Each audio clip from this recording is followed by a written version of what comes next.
hair live streams. It really has. Until, I mean, I cut my hair, it wasn't short anymore. But I would say finally, for the first time in a long time, I officially consider it like long. It's not super long, but it's getting longer because obviously it's getting longer. And even there's a lot of flip-flop waviness in my hair right now. I left my hair in a towel for like a long time, longer than I planned to. I was going to take it out sooner, but I don't know. Sometimes I left it on there for like almost 2 hours. Whoopsie doodle on a stickle. But it's okay. It's okay. I double washed. Did a double wash. I did conditioner. I kind of mixed up some of the conditioners I had left, and then I decided to use a little bit of this Garnier one. I would like to opt into finding, I don't know, like some shampoo that I feel like is the best one for my hair, or like a really wonderful one, or a wonderful conditioner. But I'll be honest with you, when it comes to shampoos and conditioners, I just kind of migrate through a lot of them until I finally find one that I find works kind of for me, because honestly, I've never found one that I totally love. Like when it comes to conditioner. Now the shampoo, I am liking the Selsun Blue one. When I use it up, will I continue using that one? Maybe. I mean, I don't know for sure. Maybe I will. But yeah, it's just hard to say 100% certain. Here's my wet brush right here. I haven't opened it yet. I'm going to open it a little bit later into the video. Right now I'm on the detangling phase of taking care of my hair. So what I will do is I'll just go in and I will use my fingers and I will gentle, like separate strands. So the Manoi oil kind of froze back up.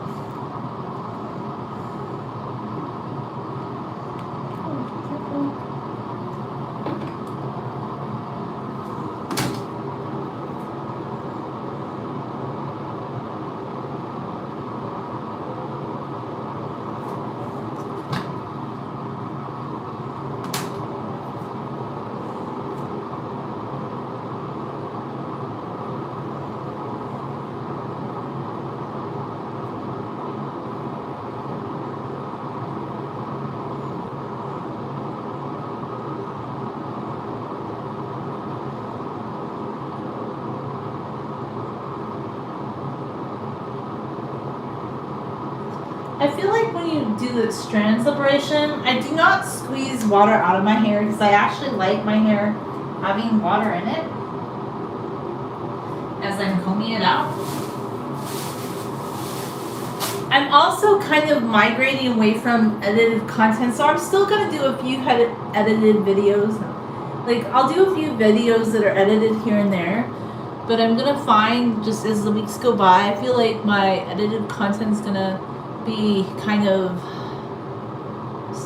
going more towards live stream content, because I think on both of my channels I will be doing shorts, but maybe our edited content is more like shorts, and I don't understand why long form content can't just be an unscripted live stream, because I kind of live the live stream life.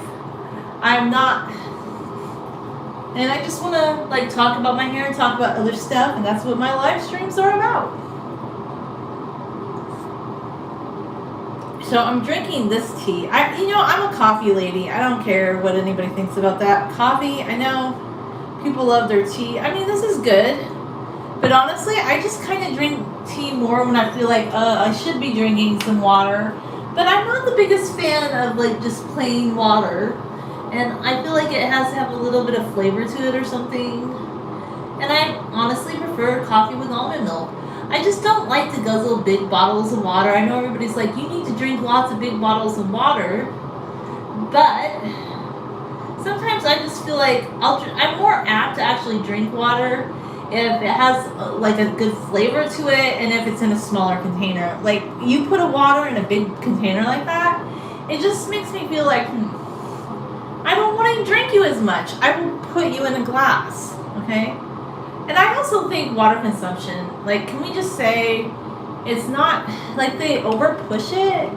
Like it's just pushed a little bit too much. I just feel like we can just drink a moderate amount of water, and it's still a lot of the guidelines for water consumption. People are like, you need to stay hydrated, but a lot of people, you could eat an apple and also find hydration. You can drink a smaller glass of water or drink like herbal tea. It doesn't need to be this big giant drinker. I just feel like, especially like if you're shorter or if you eat a lot of fruit, like I think maybe this is another thing too I found out is people who said that they drank a lot of water or needed to drink a lot of water, they also said that they drank liquor sometimes.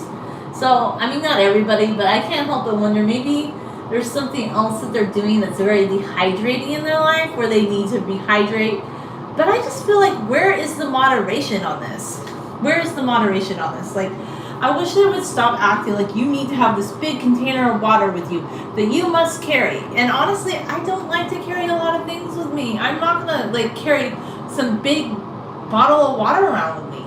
Especially if you're a pedestrian. I guess if you drive, maybe it's more suitable to you. But people who walk, honestly, like you can have a small bottle of water. It doesn't have to be this gigantor bottle of water. You know, I just think it's so silly. Like they keep saying, you need to do it this way. You can do it another way. There are more than one way to do things, you know? There's like a lot of different ways to do things, but if you talk to people, they'll be like, I also feel like too, it's an ad for a water bottle. Because I keep saying, okay, well, there's like this water bottle at Walmart that's like $10. There's some that are too on sale, like if you go to their discount section, or even like TJ Maxx or something, you can get a water bottle that looks just like the Stanley Cup one that everybody else wants now. And it looks exactly the same. It's just not the brand you want, but it's a lot cheaper. So I don't understand, if your goal is sustainability and you are like being pro-environment, why are you going to spend $50 on a water bottle? It doesn't make any sense. And I know people are going to say, but that one I will keep refilling and I'll reuse. And yeah, I don't know. I just, sometimes bottled water tastes better too. I'm sorry. Like, I know people don't want to hear that, but it's a little true in a way. I mean, I drink some sparkly water. I do drink filtered water, but I just don't like the flavor as much. Like, I like sparkly water. I know, like, people want to make you feel like nowadays you're not pro-environment, but I walk and they drive. So, my carbon footprint is much lower than the people who are driving. And I don't care if you drive, but it's not a contest and I don't really care. I think it's just about sustainability. And people buy other things that they want. So if you want to buy like a sparkly water, whose business is it? I will continue to buy waters if I want to. Or I'll drink tea if I want to. Or I'll drink coffee if I want to. I don't think it's a contest to see who's more frugal, who's more sustainable. I don't know. Just my opinion on all that jazz. I feel like people are always competing. Or maybe it's just me. I feel like at this point in my life, I'm just going to do what I want to do and stop worrying so much about what's trending. A lot of things that are trending aren't necessarily healthy things anyway, or they're not necessarily things that I feel are sustainable. Which, if you were talking about sustainability, why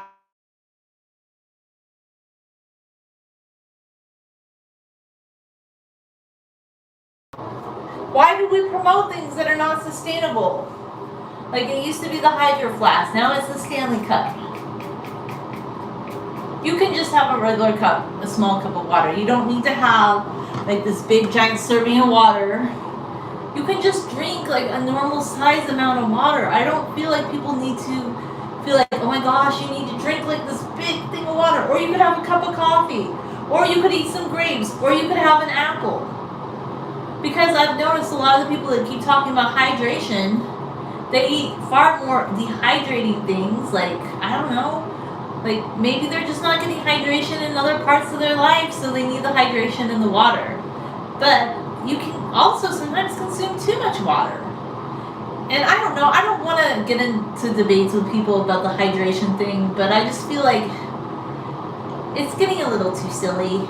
It's getting a little zany. I feel like this whole, oh my gosh, I need to have like this big thing of water with me before I leave the house. Or maybe I don't want to carry that around with me. I don't want to carry a big water bottle, honestly. If you want to, you should. Yeah, first off, I always will do what I want, but I think it's just practicality. I feel like when you're walking, it's good to keep your hands free. It's good to have movement in your arms. And I have questions too, like about the bigger water bottles and the way people hold them. I feel like that might cause repetitive stress things. Like, I just don't think, like, I could understand if you were going camping, but lugging, and also too, like, I just would rather be at home, I guess. I don't want to be out at an event where I need a water, like, if I'm on a hike, yes, or if I'm walking, but I don't know, in general, people, they want to go to public places and they want to take their big water bottle with them and refill it. And I honestly don't want to either, because it's not exactly that I'm a germaphobe, but like if it's a drinking fountain, I kind of think about these things more. You know, I think, well, yeah, it's not my, and also, honestly, unless it's filtered, it just doesn't taste very good. But you can drink water out of the tap if you think it's delicious. I just don't think that's very delicious.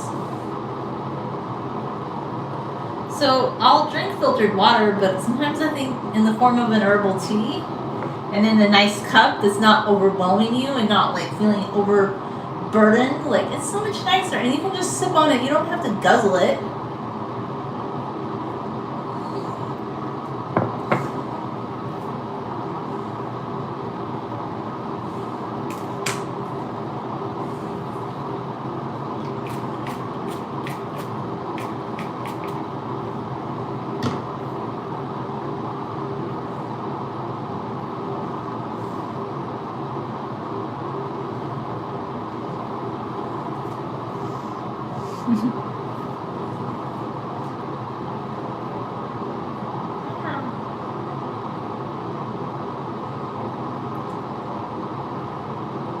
I might have to put some more water back in my hair too, because I feel like if you go too long without, and that's another thing I haven't bought, is a lot of people buy those continuous sprayer bottles, and I kind of want to, but I kind of don't want to, because I'm like, well, this already has liquid in it and water, and I just don't want another thing I have to buy, I guess. So I just like, I take my hair, I put my fingers through it, I just detangle with my fingers if I feel like I need more detangling before I go through a section. I just keep working on it, and I work on it all day long, or for as long as it takes to come out.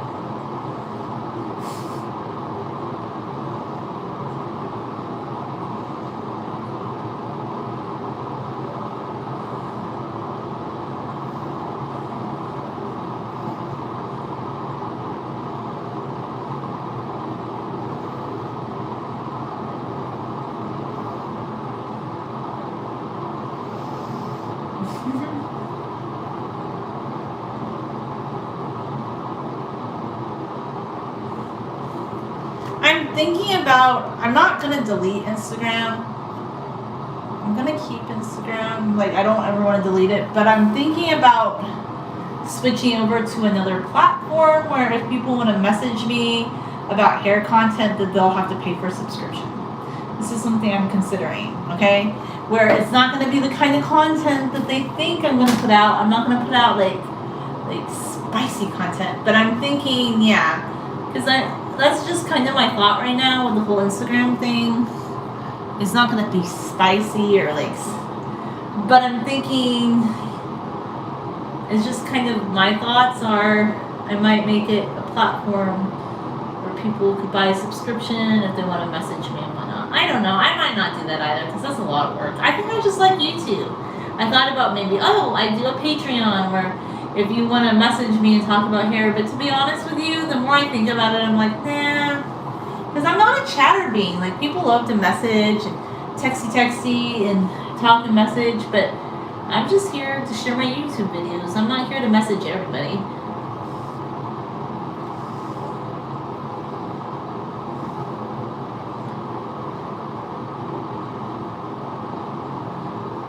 So how do you, like, because I know right now, like, I'm doing a live stream with my phone, but what are ways that you can cut down your, like, text time, your social media time, and just, like, get it down lower? Like, you can put extreme quarantines on phone usage. You can say, I'm going to go 4 hours without phone use.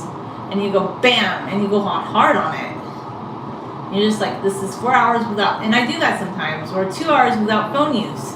And you just do stuff. And you don't have to be on your phone constantly.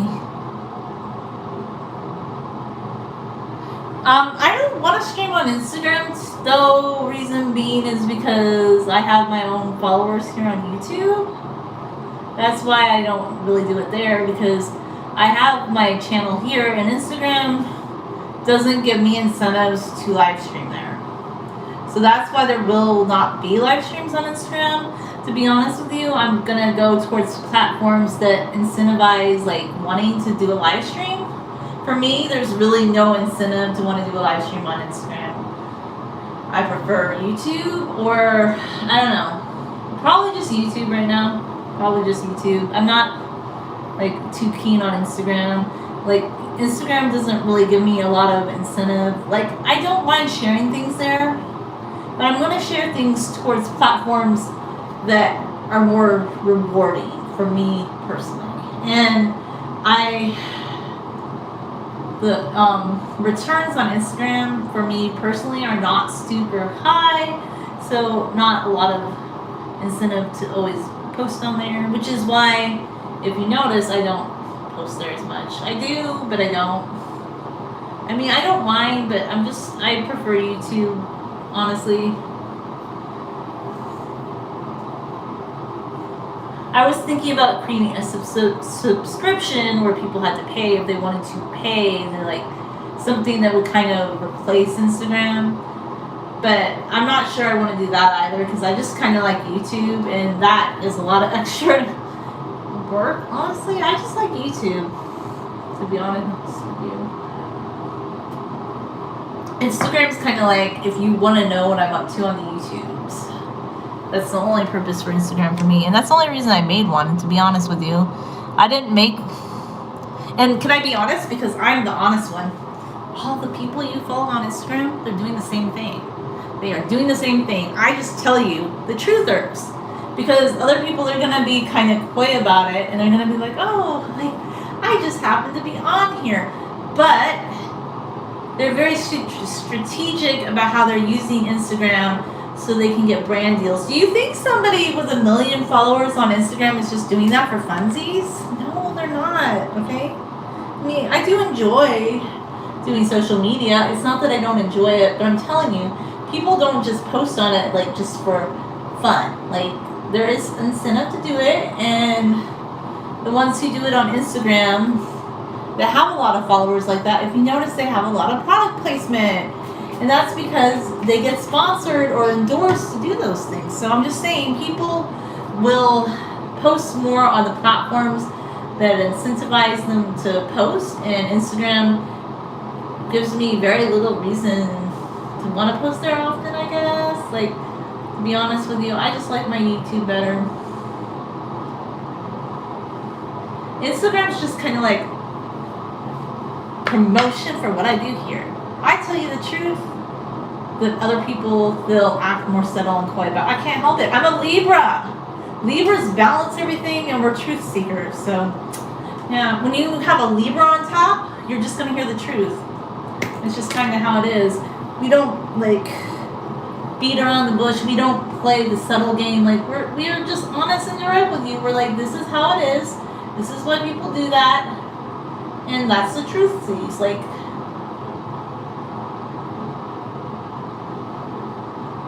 so that's just my take on it.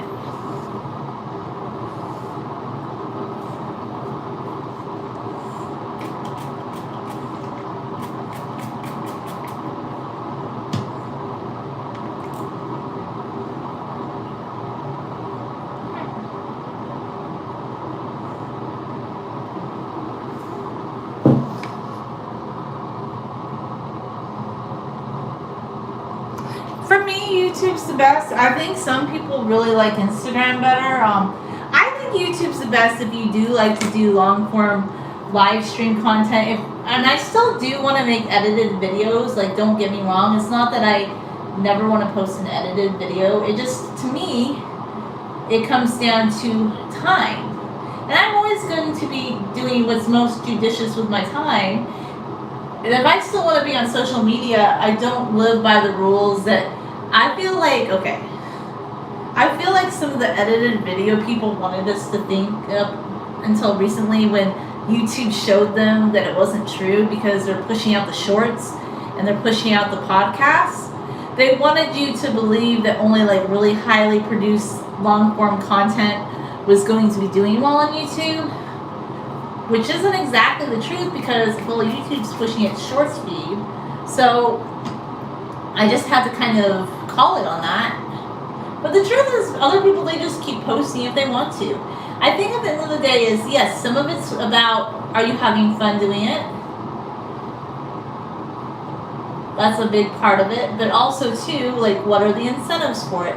Instagram, one of the things I don't really like about Instagram is I don't mind talking to a few people there, but it's this insistence on you have to chat with everybody that follows you on Instagram, and they think I'm a chatterbean or something, and I don't really like messaging people. Like, I don't mind messaging a few people here and there, but in general, like, I don't understand why you can't just talk in a YouTube comments section. And if you can't, that means, well, there's a reason that you don't want to, and you can be more anonymous. That's sort of my feeling on it.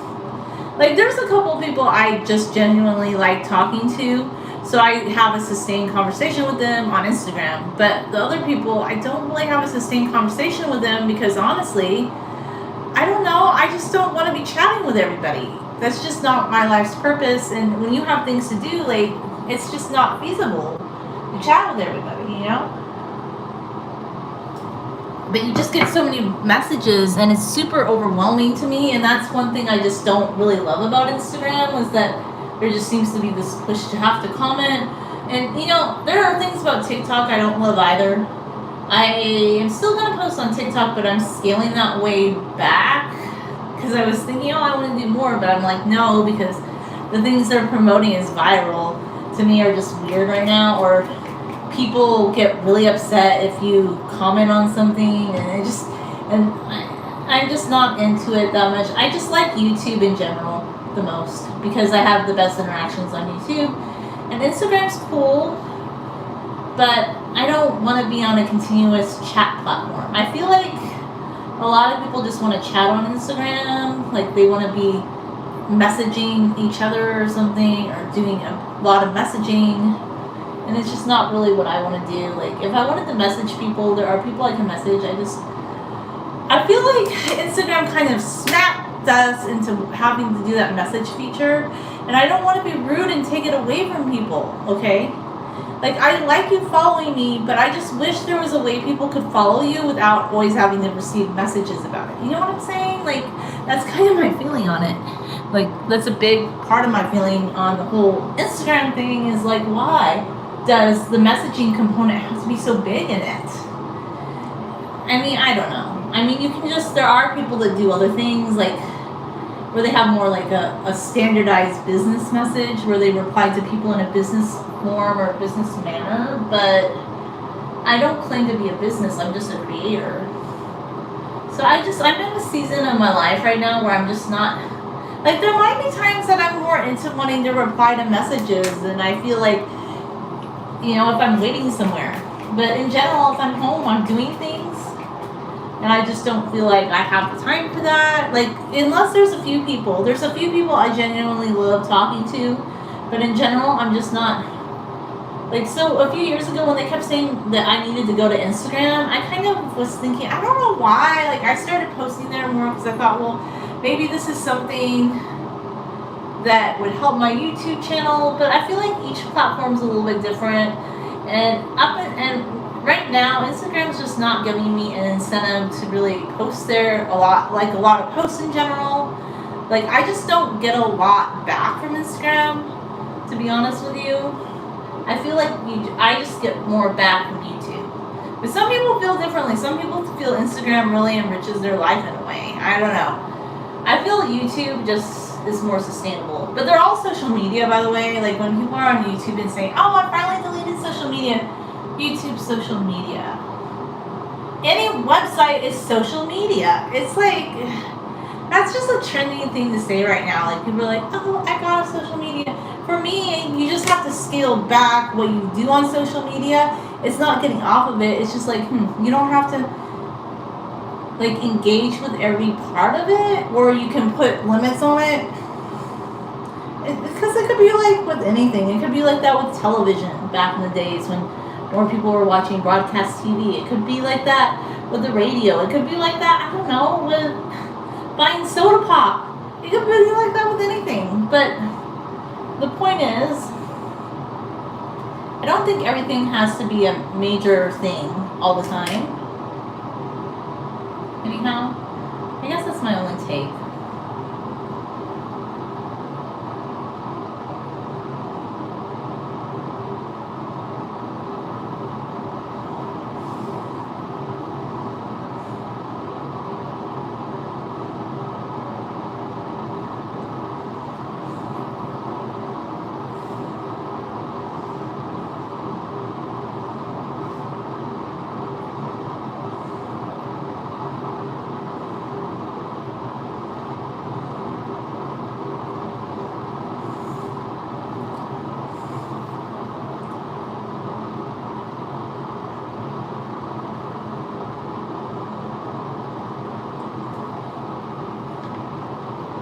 So the truth is, as YouTube continues to change its algorithm, you can just be kind of cognizant of what's going on. You don't have to believe, because people are going to say all sorts of things to try and get more views. Or they're going to do things to get more views, because it's all like about people thinking what they're doing is going to be the thing that generates the views. But sometimes you can know, and sometimes it's just luck, and sometimes you can kind of look at it and say, hey, wait a minute. I think there were some people that were trying to push that long-form content, which, I mean, I do love long-form content, but I don't feel like it has to be an edited long-form discussion video. I feel like it could be a live stream. I don't think it has to be an edited video to be good long-form content, because I'm more into the unscripted, because I choose to have my social media, because yes, YouTube is social media, mirror live. I don't know, I always look at things in such like grandiose or kind of deeper ways. Not dark, deep.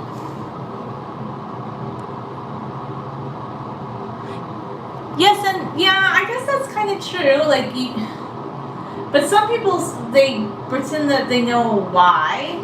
I mean, we kind of know some of it is, like, what some of it's driven towards. For instance, I can tell you right now, they're pushing the long-form content because of, not long-form, but the short-form content because of TikTok. So we kind of know that. We do know. I know a lot of people weren't happy about that, but YouTube's going to continue to do that because, yeah, they want to compete with TikTok, okay? So that's not going away. YouTube is promoting their shorts program hard. It's going to continue. It's not going away. I think adapting to it is good, but I actually kind of decided that I really liked the short program. Like, at first I didn't think I liked it,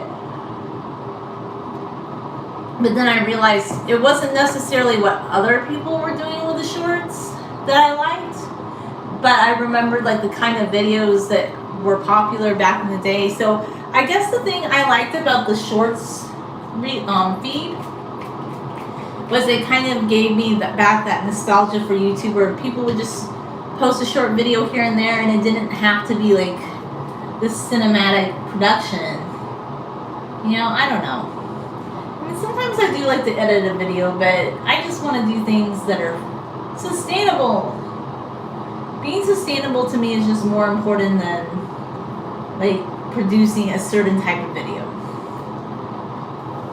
And also too, you have to remember, yes, it's about resources as well.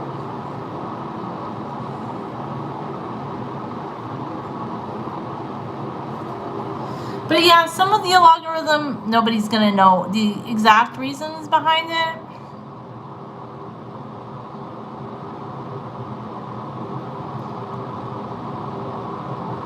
Because some of it is not completely revealed to us, but you're gonna get a lot of people going on YouTube and they're gonna make videos telling you that they know why the algorithm is this way because it's a good way to get views. Like there's another type of video that people, and I will not do this kind of video because to me it's in poor taste.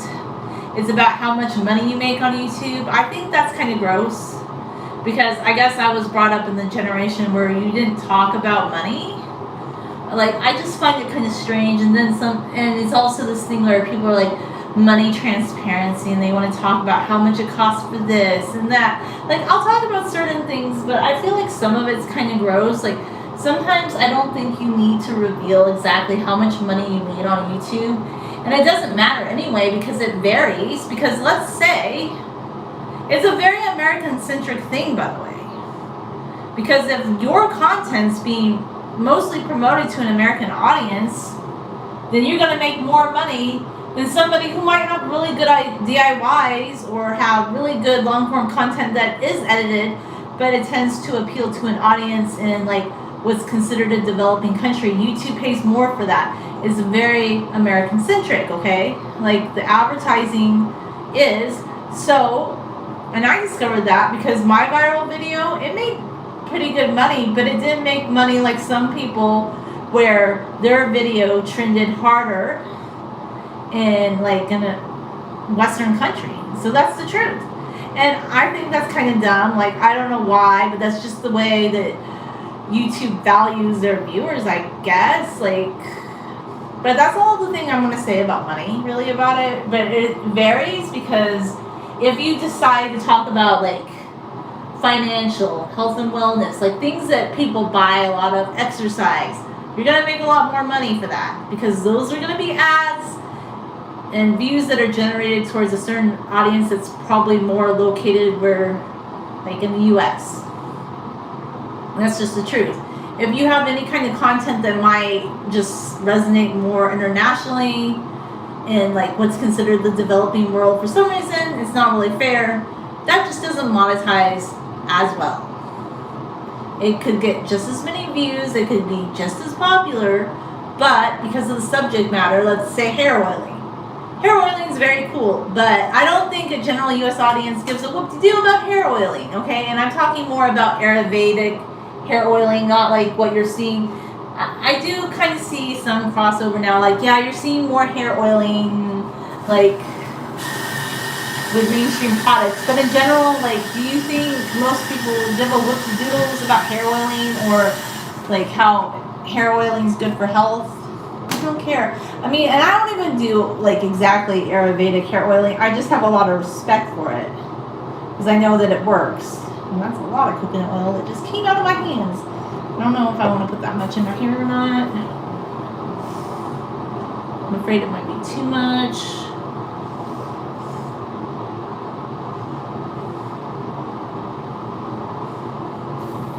Rub some of my fingers just in case.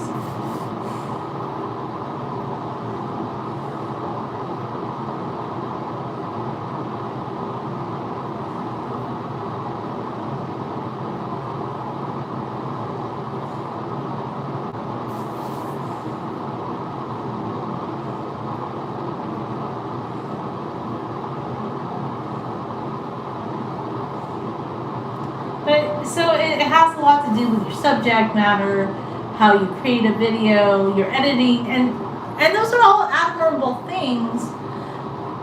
But I guess at the end of the day, it just depends on how much time and resources you have to invest in something, you know, or how much benefit you like is a diminishing returns for you. You know, it's a lot of different things.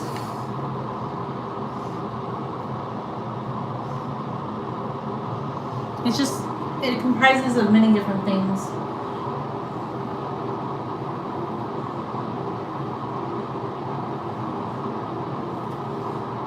So I do like going through my hair with this wide tooth comb first because it just really ensures that I get my hair like the bigger thing. Like first I start off with my fingers, of course. And I feel like it just helps to ensure I get the bigger tangles out of my hair.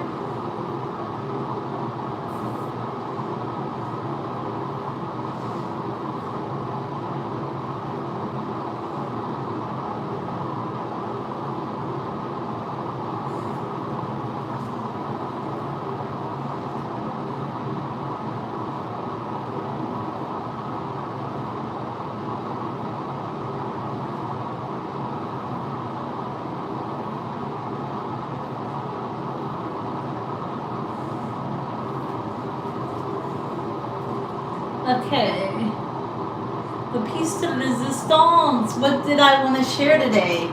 I went to okay, so there's a TJ Maxx. It's actually really good. My sister kept telling me about this TJ Maxx. It's in San Bernardino. I know some people are like, oh, San Bernardino. It's a really good TJ Maxx, and they had more stuff than my local TJ Maxx. And I know I have a lot of these wet brushes, but I couldn't resist because this one is so cute and it's so sparkly. Look, you can see yourself in the viewfinder. Do you see that? Look how sparkly and beautiful this brush is. I have to, I took it out of the package once. No, I didn't take it out all the way. I just looked at it partially, but I'm gonna unbox it for you here on YouTube so you can see it coming out of the package. It is so beautiful. It's this green, sparkly, like teal colored, and it has all this glitter on it. It is the award-winning brush that helps hair stay strong and healthy. The original detangling brush. I now own 4 wet brushes. This one is like, wow, beautiful. And I love, so it has some like surface level glitter, but it just, you can tell like it also,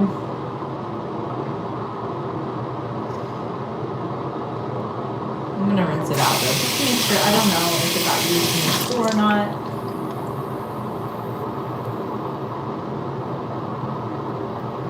I don't think so. But I just really love this wet brush. It is so beautiful. This is a beautiful brush. And here's the cool part. At TJ Maxx, what's TJ Maxx? I don't know why I said Marshall's. TJ Maxx. TJ Maxx. $4.99. So these brushes, like when you get them, and it's one of the limited edition ones. I think it might be like a holiday one.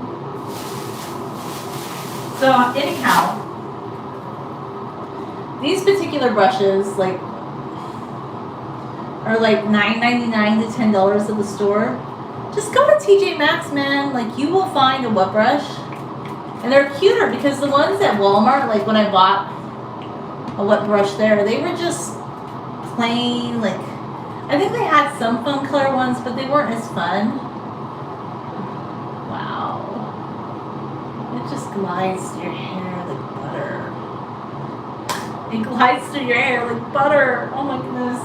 I love that. It feels really nice. The way it goes through my hair. Wow. I really enjoy it. Like quite a bit.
this new brush a lot. Look at it.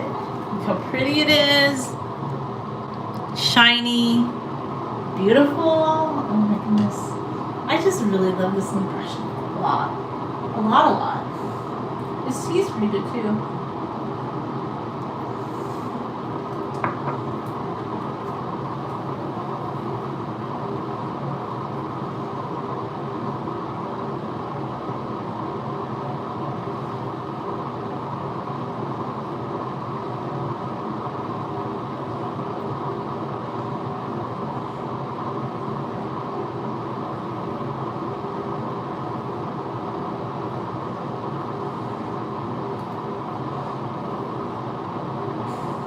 I kind of changed my mind a little bit. Like, even though, okay, I think I had gone, I went like 10 days without washing my hair, but I feel like I was kind of saying for a while, well, maybe once a week would be good, even though I was getting my hair wet in between. I'm just kind of feeling like I really am liking this. I mean, I don't know, maybe every 6 or 7 days, because I just feel like my hair is so much more soft, so much more manageable. Just really liking it a lot. Just, ooh, it feels so good, I have to say. So I highly recommend, like, after that detangling session, that went pretty well. Like, it just there was no struggle to get any of the tangles out of my hair. I had my hair pretty detangled yesterday though, because I had kept it. Okay, I had kept it in I went like a day and a half, like, no, I went a whole day without brushing my hair yesterday, and I thought, oh, wearing it loose in a ponytail is going to cause problems. And yesterday there was a little bit of like just sticky in places, but I feel like that's just because I do use detangling sprays, and I liked this detangling spray. I do like it, but recently I was just starting to notice, and I hadn't noticed this until recently, but like when I rubbed it in my hands, it just felt kind of sticky. Like it has this little bit of stickiness, which it doesn't have when it's wet, but I've been kind of noticing that even if it's just a little bit damp. So like there's this little bit of stickiness to it. So I almost feel like I need to go back to using this. I just want to have a on-tap detangling spray that doesn't have any stickiness to it. But maybe I'm just looking for too much in a hair product. I don't know. So sometimes I feel like at that point I'm like, maybe I just have a little bit too much product in my hair right now and I need to wash it. But I have to put some things in my hair. I have to put some oil. I have to put some detangling spray. But I'm wondering if I could go back to just using them in the way of coconut oil. Although it was a formulation for a while that wasn't exactly like this new one. And I had tried olive oil recently, but when I put the olive oil in my hair, it looked really drenched. It looked like a little too oiled. So I guess I'm just gonna have to see how it goes, because I do need to have my hair detangled, but I just need to be cognizant of like, well, in the detangling process, is it working or not? Anyway, here's my hair results with my new WetBrush, and thank you for watching and have a great day.